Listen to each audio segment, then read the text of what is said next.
Next, we'll look at the thematic apperception test, short for TAT, and is popularly known as the picture interpretation technique, and uses a standard series of 30 provocative yet ambiguous pictures about which the subject must tell a story. Scoring involves subsequently analyzing all story content and evaluating it for various themes. The TAT test was developed by American psychologist Henry A. Murray and Christina D. Morgan at Harvard University during the 1930s, about 100 years ago, to explore the underlying dynamics of personality, such as internal conflicts, dominant drives, interests, and motives. After World War II, the TAT was adopted more broadly by psychoanalysts and clinicians to evaluate emotionally disturbed patients or children. Later, in the 1970s, the human potential movement encouraged psychologists to use the TAT to help their clients to understand themselves better and stimulate their personal growth. As adults and adolescents of average intelligence, a subject is asked to tell as dramatic a story as they can for each picture that is presented to him, including what has led to the event shown, what is happening at this moment, what the characters are feeling and thinking, and what the outcome of the story is. So basically, you look at a picture, you tell a story. So it's called a story interpretation technique. So there are altogether 30 cards.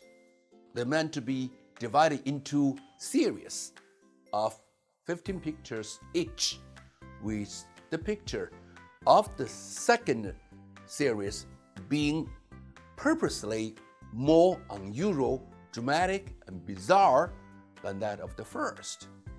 And the suggested administration involves 1 full hour being devoted to a series, with the 2 sessions being separate a day or more.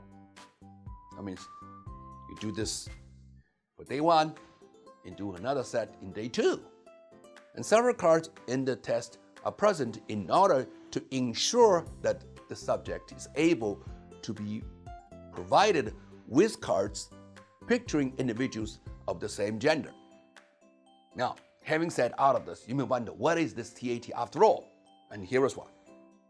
The question is, what is he thinking? Can you tell a story about her? Do you think she looks happy or unhappy? What is she going to do? What does she remind you of? And when you think about all these questions, you come up with a story.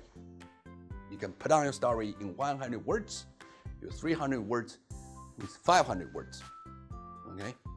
And this will show a lot of your own hidden desires, personality traits, as you project your own fantasies, your own expectations, your own characteristic or behavioral tendencies on describing this person. Can you please write down something about her? At least, can you imagine what she's thinking now? Or tell a story accordingly? And you want to think about how this could be used as a psychological test of her personality. Now, here is one version. This is a woman full of expectations. She has just graduated from college, and she cannot find an ideal job. And she was worried that her family has spent a lot of money for her education, but had no chance to repay them back. And she wants to find an ideal job as soon as possible and help her family as much as possible. Therefore, she is a very filial child or filial person. Now, having seen this description, what do you think this tells about the writers or the person who writes this, her personality? It shows that she's potentially a very conscientious, hardworking, altruistic, filial child. And she's also anxious at the moment of not being able to find a job. Now you can see projective test, TAT, really works. Because the more you write about this person, more you're projecting your own hidden, unconscious desires, expectations, anxiety onto describing this person. And with that, we can find your unfulfilled wishes, your unfinished business, and your personality traits as reflected. So, we continue to explore. The TAT has 11 cards. It has been found suitable for both man and woman by portraying no human figures, an individual of each gender, or individual of ambiguous gender. Each story created by a subject is carefully analyzed to uncover the underlying needs, attitudes, and patterns of reaction. Look at this one. What do you think this young man is doing, is thinking? Tell a story about this scene. This is scene 1. To correspond with this, there was another picture, very similar to this. This time is the lady standing, the man is lying. You just make sure the gender are equally presented in the set of cards. And you can say, what is woman worrying about, as much as in the previous picture, what it is man worrying about. And the more you write about it, the more I know about your hidden, unconscious needs, desires, attitudes, behavioral reactions, and the personality traits. Though various methods of scoring systems has been adopted to improve its reliability, the validity of TAT remains largely questionable. And so it is only widely used by clinicians. Statistically, is being sentenced to death, is being claimed to be unreliable. It does not have a solid reliability score, because when you look at this picture, what does it measure?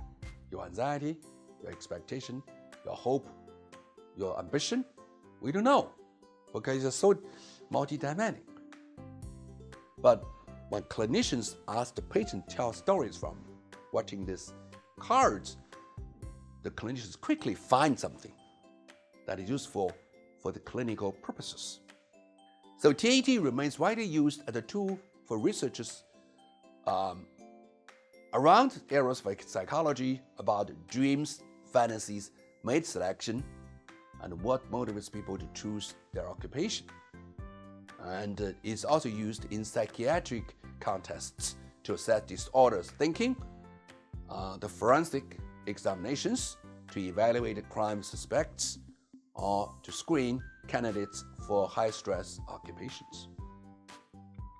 I'm pretty sure by now you get a big ball of what I taught. Next, I want to entertain you with a true use of TAT in a clinical context. Let's look at this videotape. I'd like to try very quickly. I'd like to show you some pictures, and I want you to give me your immediate response to them. Okay, just look at the picture, and without even thinking, just tell me what it means to you. Pictures. It's kind of like a word association game. Just look at the picture and tell me whatever comes to your mind. Okay? Who's that? No, these aren't actual people, Steve. Now, what does this look like to you? This guy's faking it. You can tell because the doctors don't look concerned at all. Mm-hmm. Because he's just pretending to be in a coma.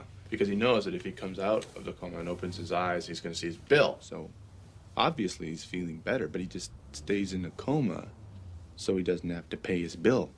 What a great idea. Mr. Piccolo, if you keep speaking, I'm really going to have to ask you to step outside. Sure. Just, medical costs being what they are. The next picture, Steve. These guys are in trouble. They look like they're in trouble to you. Well, not yet, but just wait a second. When that driver gets really angry, and he's going to, and they're all going to start screaming and crying, and it's going to be a mess. Don't even... It's...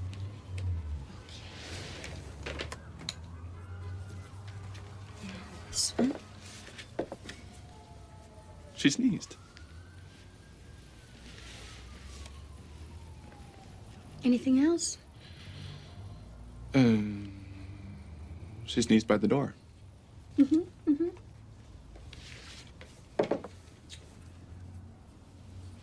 It's Batman. Batman? Batman, sometimes he goes without his cape.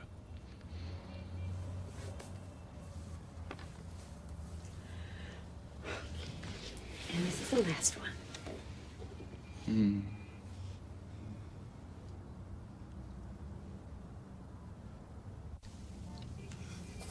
Fishing. Fishing. Two guys fishing. Very good. Anything else? Sure. Two guys fishing for trout. And again, think about these questions. First, how many pictures are shown to the young man? Second, what descriptions does the young man give to each picture?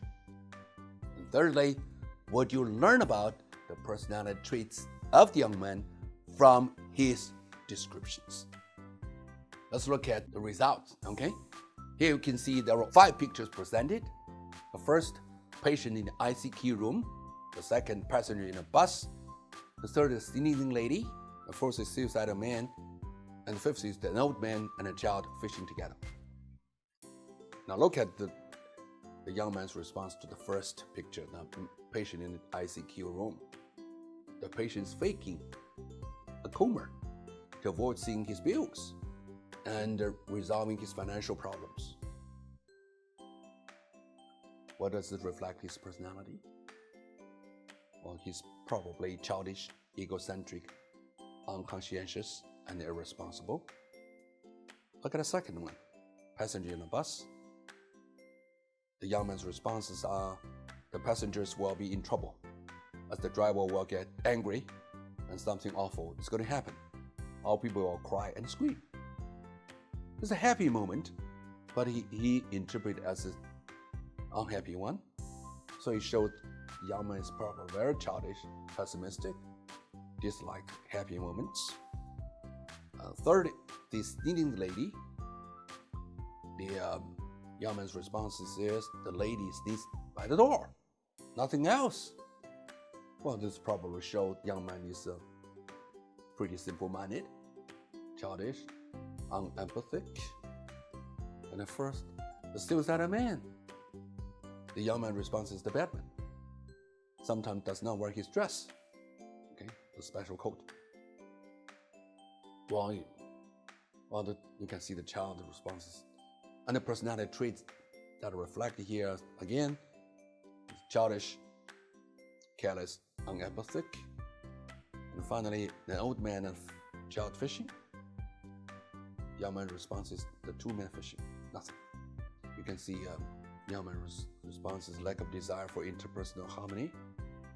You can see young man is not looking for some interpersonal intimacy. It's pretty aloof, distant. And this is how TAT is used clinically to identify or detect personality traits of people whereby under normal circumstances, you may not get all these traits. So that's the TAT.